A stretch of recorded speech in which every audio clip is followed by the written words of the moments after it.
À la une de l'actualité ce soir, la Gambie veut en finir avec l'ère de la dictature. Ce samedi, le pays célèbre le 52e anniversaire de son indépendance, couplé avec une cérémonie d'inauguration du nouveau président Adama Barrow. Le président du Faso, Roch-Marc Christian Kaboré, est à Banjul pour apporter le soutien du Burkina Faso à ce pays d'Afrique de l'Ouest. Image à suivre dans ce journal. Et puis au Burkina, le ministère de la Défense engage un renouveau de l'armée burkinabé. La lutte contre le terrorisme sera accentuée pendant qu'on travaillera à dépolitiser les forces armées nationales. Ce sont des propositions formulées au cours d'une rencontre qui s'est achevée ce 17 février à Ouagadougou. D'autres décisions à suivre dans cette édition. En santé, pour éradiquer la mouche CC, vecteur de la maladie du sommeil, le Burkina Faso a sa technique. Utiliser des mouches mâles stérilisées pour rendre stériles les mouches femelles. Tout cela dans un insectarium. L'infrastructure vient d'être inaugurée ce vendredi à Bobo-Dioulasso. Le film de la cérémonie dans ce journal, ce sont là les titres du 20h. Mesdames, Messieurs, bonsoir. Ravi de vous retrouver. La Gambie a célébré ce samedi son indépendance à travers une grande fête au stade de Banjul en présence de nombreux invités, dont le président du Faso, Roch-Marc Christian Kaboré, arrivé dans la capitale gambienne ce samedi même. Cette cérémonie symbolise le renouveau du pays et la prise de fonction de Adama Barrow qui a prêté serment pour une deuxième fois. Nous reviendrons plus en détail sur cette cérémonie dans nos prochaines éditions. Et puis, à quel point les Zimbabwéens soutiennent leur président, sa femme, Grace Mugabe, semble avoir une réponse à cette question. Celle qui dirige la Ligue des femmes de la ZANU-PF, le parti au pouvoir s'est exprimé sur le soutien du peuple zimbabwéen au président Mugabe. Pour sa femme, Mugabe peut être réélu même après sa mort. Immortel, Robert Mugabe, indétrônable en tout cas si l'on en croit son épouse. Alors que le président zimbabwéen s'apprête à fêter la semaine prochaine ses 93 ans, Grace Mugabe est convaincue que ce dernier serait réélu à la tête du pays, même s'il venait à décéder avant les élections prévues en 2018. Un jour, quand Dieu décidera que Mugabe doit mourir, nous présenterons son cadavre comme candidat sur les bulletins de vote. C'est ce qu'a effrontément déclaré la première dame lors d'un meeting de la ZANU-PF ce vendredi. Celle qui depuis 2 ans siège à la tête de la puissante Ligue des femmes de la ZANU-PF, le parti au pouvoir, est considérée comme favorite à la succession, même si officiellement elle nie toute ambition présidentielle. Ces dernières années, la santé du plus vieux chef d'État de la planète a alimenté de nombreuses rumeurs. En 2015, Mugabe avait trébuché à plusieurs reprises durant des sorties officielles. Des inquiétudes que le vieux lion balaie d'un revers de la main. Candidat déclaré à la présidentielle de 2018, Robert Mugabe a assuré être prêt à gouverner jusqu'à ses 100 ans.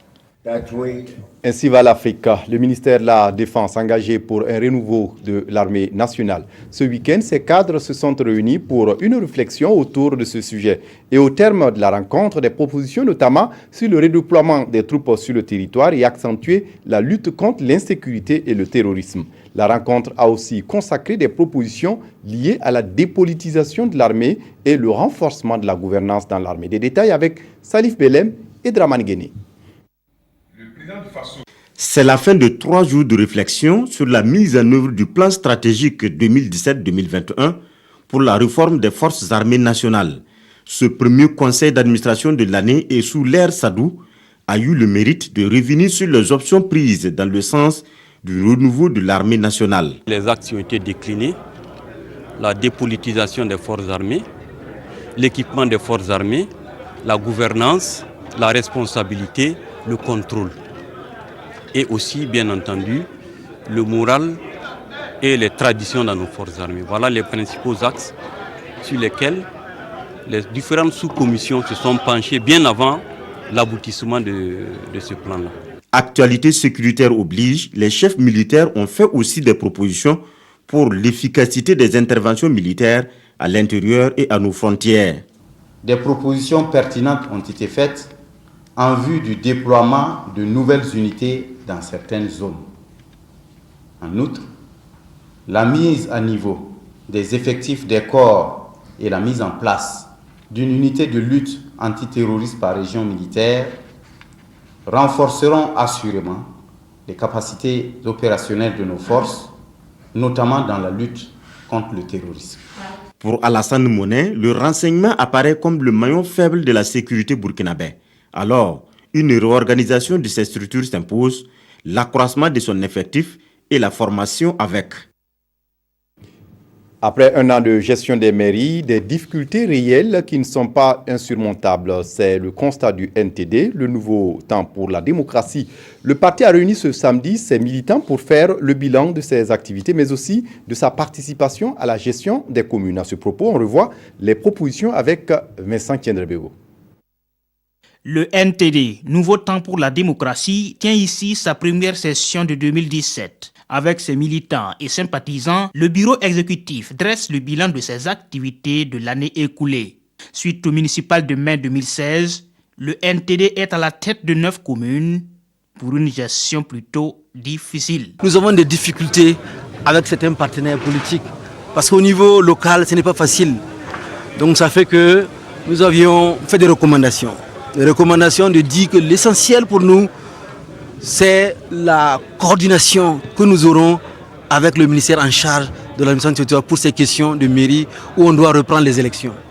Une occasion pour Vincent Dabilgou de mobiliser les militants autour des priorités actuelles du parti. Priorités parmi lesquelles soutenir le gouvernement dans la mise en œuvre du PNDS. L'essentiel pour nous, c'est le programme présidentiel et la mise en œuvre du PNDS en ce moment. Et nous devons foisonner, regrouper, nous entendre au niveau du NTD. C'est aussi le lieu pour les membres du Nouveau temps pour la démocratie de présenter leurs vœux de nouvel an à leur président et de lui renouveler leur engagement à défendre les idéaux du parti. Dans l'actualité ce soir, utiliser des mouches CC pour combattre d'autres mouches CC. La technique peut paraître curieuse, mais c'est désormais la mission assignée à l'insectarium de Bobo Dioulasso. Le principe de la technique, produire en laboratoire des mouches CC mâles stérilisées qui seront ensuite lâchées dans les zones infectées. Et ces mouches mâles rendront stériles les femelles après l'accouplement. L'inauguration de l'insectarium est intervenue ce 17 février et coût de la réalisation équipement compris, plus de 6 milliards de francs CFA. Amadou Lougué, Martin Zerbo, sur place à Bobo Dioulasso. Faut-il l'appeler Patek bis? Officiellement, on le nomme IBD7 ou Insectarium de Bobo Dioulasso. C'est désormais cette direction qui poursuit la bataille contre la mouche CC engagée depuis longtemps par la Patek, la campagne panafricaine d'éradication de la mouche CC et de la trypanosomose. Ces installations, ces équipements, ces bâtiments vont permettre de produire des mouches stériles de manière à éliminer la trypanosomose pour nos animaux.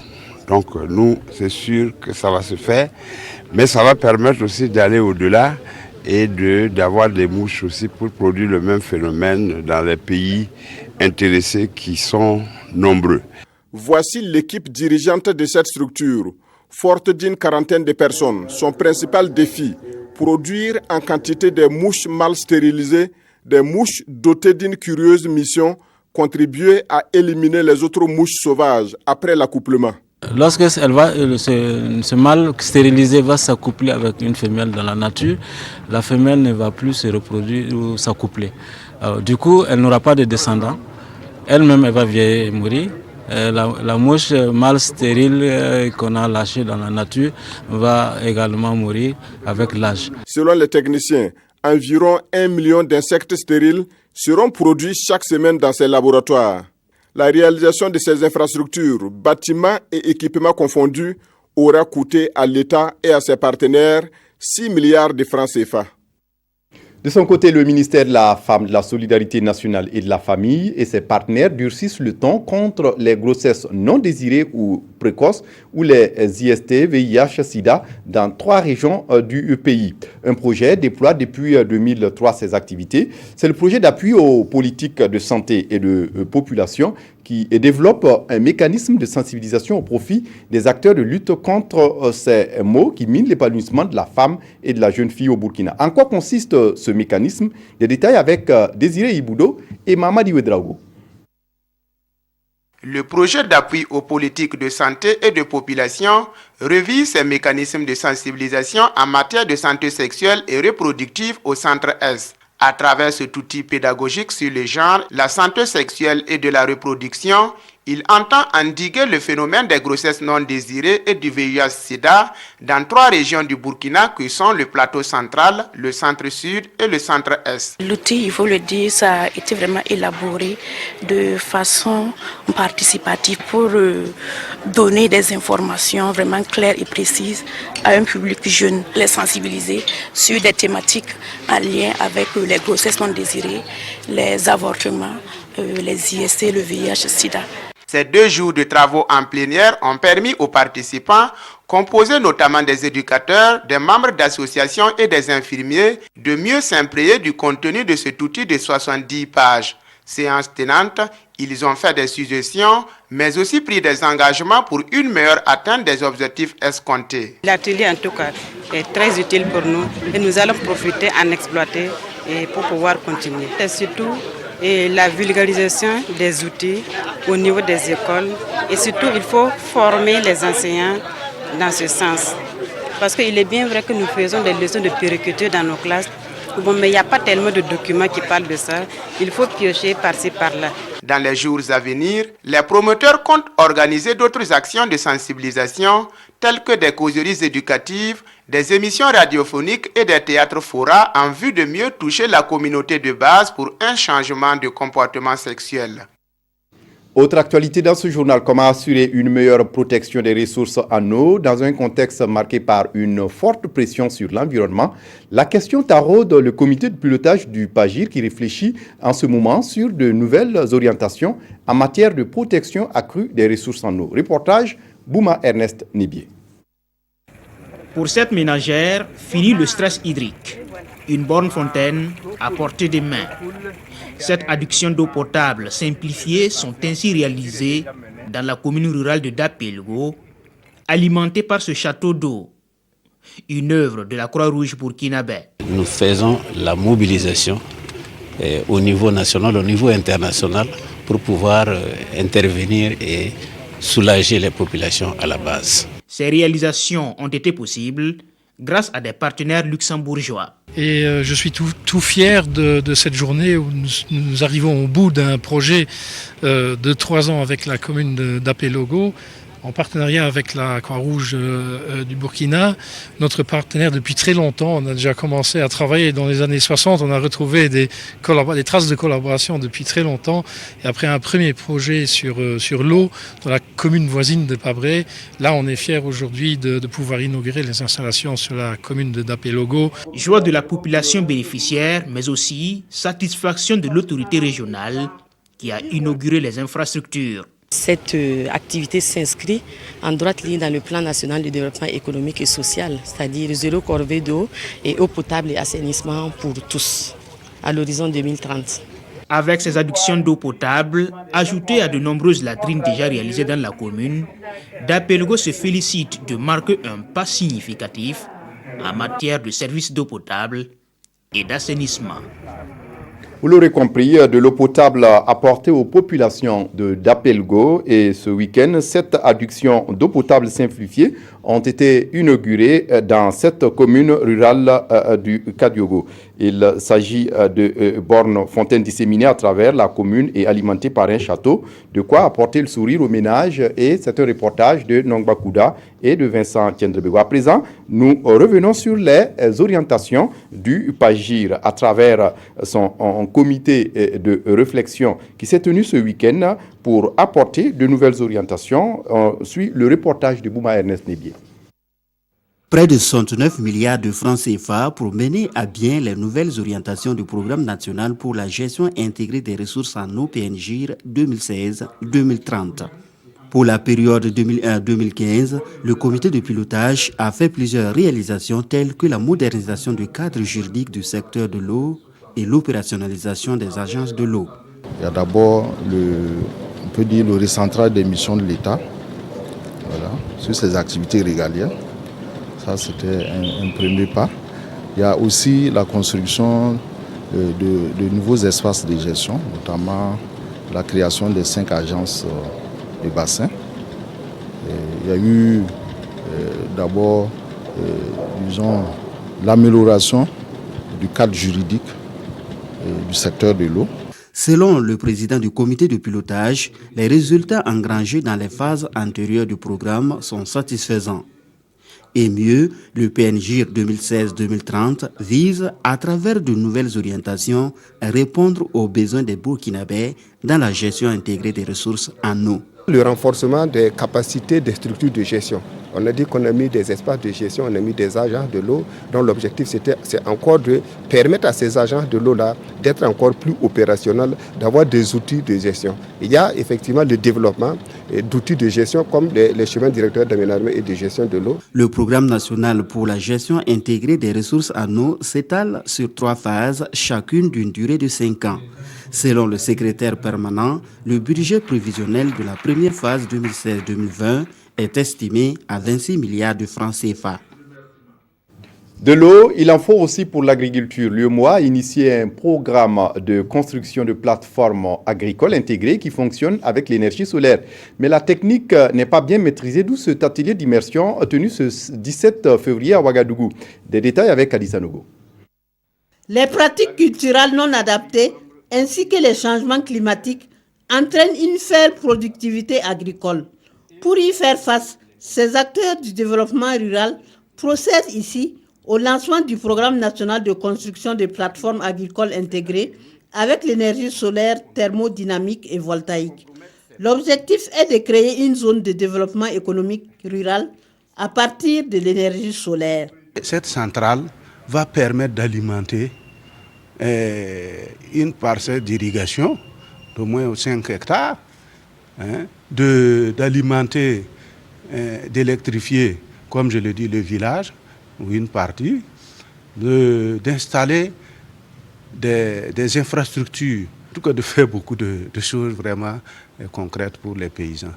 Le programme est une initiative de l'UEMOA et à cette rencontre, les acteurs vont identifier et proposer des sites à même d'abriter cette technologie au Burkina.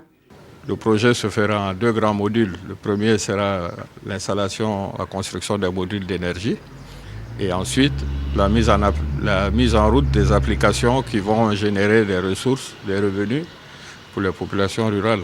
Cette expérience agricole concerne l'ensemble des 8 pays de l'UEMOA. Elle va coûter à la Commission environ 6 milliards de francs CFA. Le ministère en charge de l'agriculture, en collaboration avec la coopération autrichienne, a organisé des visites commentées sur des sites de démonstration des nouvelles techniques d'irrigation pour la culture maraîchère dans la boucle du Mohun. Piloté par le projet de promotion d'irrigation goutte à goutte, les techniciens de l'agriculture, les autorités administratives de la boucle du Mohun et plus de 100 producteurs sont allés le 15 février dernier voir les travaux du groupement Panissé sur le site de Souris à 6 km de Dédougou. Oignons, choux et aubergines sont cultivés avec de nouvelles techniques innovantes du programme. Lassina et Ouattara, Edouard Ouedrago pour les détails. Avec la technique d'irrigation goutte à goutte, l'espoir est désormais à la portée des agriculteurs burkinabés. Des champs d'oignons, de choux et d'aubergines en pleine saison sèche sur une superficie de plus de 1000 m², c'est le fruit de la technique d'irrigation goutte à goutte. Ici, la visite commentée avec les acteurs du projet de promotion d'irrigation goutte à goutte vise à convaincre les producteurs et productrices de l'intérêt de cette technique. Les visites commentées représentent un support important de vulgarisation, en ce sens qu'elles permettent d'échanger avec les producteurs sur des techniques qui sont présentées, mais également de voir de visu les résultats obtenus. Ce projet, financé par le gouvernement burkinabé et la coopération autrichienne à hauteur de 2 milliards de francs CFA, contribue à l'atteinte des objectifs du PNDS. Il vise aussi à lutter contre l'insécurité alimentaire. L'objectif du projet, c'est d'accroître la productivité agricole et bien sûr en prenant en compte les aspects marché des produits agricoles. On a mis en place des systèmes, des sites de démonstration pour montrer que voilà une technologie qui peut nous amener à accroître, à améliorer un peu notre façon de faire dans l'agriculture. Le Le projet de promotion de l'irrigation goutte à goutte a débuté en 2016 au Burkina Faso pour une durée de 3 ans. Il couvre 10 provinces du pays, dont 6 de la région de la boucle du Moun. L'agriculture est un domaine pourvoyeur d'emplois pour les jeunes au chômage au Burkina. Des pistes à exploiter par le programme de renforcement des compétences des jeunes qui intervient à Samba dans la banlieue ouagalaise. Le programme vient d'être installé cette semaine à Samba. Le témoignage est avec Draman Guéné. Face au chômage des jeunes, le groupe Weriam propose ici sa solution. Former des jeunes dans toutes les communes du Burkina afin de les préparer à l'insertion professionnelle. Il s'agit pour ces jeunes d'apprendre des métiers de leur choix en fonction bien sûr de leur niveau d'études pour faciliter leur insertion. Une démarche bien appréciée par le gouvernement burkinabé en quête de solutions à l'épineuse question du chômage des jeunes. Cette initiative est à féliciter et à louer quand on sait que la question de l'emploi des jeunes est une problématique à laquelle la plupart des pays du monde sont confrontés. Cette problématique se pose avec acuité aux pays en développement comme le nôtre. Le manque d'emploi expose la jeunesse à toutes sortes de vices dont les pires formes restent la drogue, la délinquance, le banditisme et, au plus haut degré, l'engagement dans des entreprises terroristes par l'intermédiaire des vendeurs d'illusions. Tous les niveaux sont concernés par la formation du groupe Weriam, du certificat d'études primaires au niveau universitaire. Déjà sur le terrain, les premières expériences sont concluantes.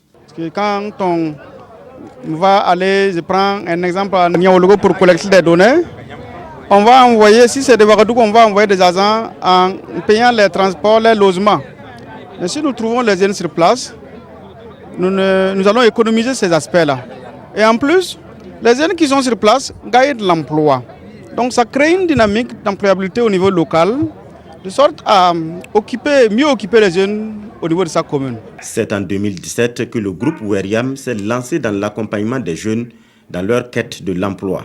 La phase pilote de ce projet a été lancée à Manga dans le centre-sud en juillet 2016. Et puis fin de stage pour ces apiculteurs venus du Togo, de la Côte d'Ivoire et du Burkina Faso. En 2 semaines, ils ont revisité les bonnes pratiques en apiculture moderne, entre autres le diagnostic d'une colonie d'abeilles, l'état sanitaire de l'abeille, l'organisation de la miellerie. Roger Kam ou Moussissé. Entre cours théoriques et pratiques, ces stagiaires venus de la Côte d'Ivoire, du Togo et du Burkina Faso sont prêts à mieux valoriser la filière apicole. Ce stage international en apiculture tropicale leur a permis de renforcer leurs connaissances. Avant nous, on déposait la ruche comme ça, on attendait que les abeilles viennent rentrer là-dedans. Mais avec la formation, nous savons que nous-mêmes, nous pouvons fabriquer nos propres abeilles. Alors, on ne savait pas non plus comment entretenir une ruche. Pour nous, l'abeille se débrouille pour aller trouver à manger. Mais avec la formation, nous savons que maintenant qu'il va falloir nourrir les abeilles. L'ONG Action pour la promotion des initiatives locales APIL, initiatrice de ce stage international, veut aider les apiculteurs à optimiser leur rendement. Et pour cela, elle a de grandes ambitions. La prochaine étape, puisqu'on a travaillé sur beaucoup de paramètres, c'est d'arriver à la mise en place d'une miellerie régionale asiatique. Cette miellerie industrielle va accueillir le miel de la Côte d'Ivoire, du Togo, du Bénin, pour leur transformation et leur exploitation. L'abeille africaine a des qualités exceptionnelles qui sont très peu connues dans le reste du monde. Et surtout, elle a réussi à développer des comportements de défense contre les grands fléaux qui atteignent les abeilles du nord de l'hémisphère nord. De retour dans leurs pays respectifs, chaque stagiaire est invité à partager son savoir-faire aux autres apiculteurs.